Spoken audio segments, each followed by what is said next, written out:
High, hello. আমি শঙ্কদীপ সরকার। আবার চলে এলাম ভিডিওর মাধ্যমে।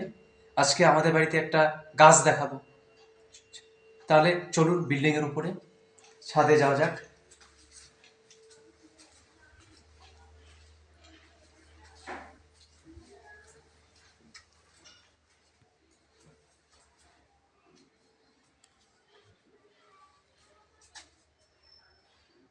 এই তো চলে এসেছি পুরো ছাদের উপরে।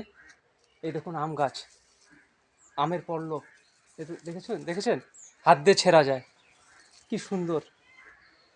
মানে অনেক সময় বাড়িতে পূজা হলে আমের পল্লব দরকার, পাড়ার লোক নেই, কিভাবে পারবো।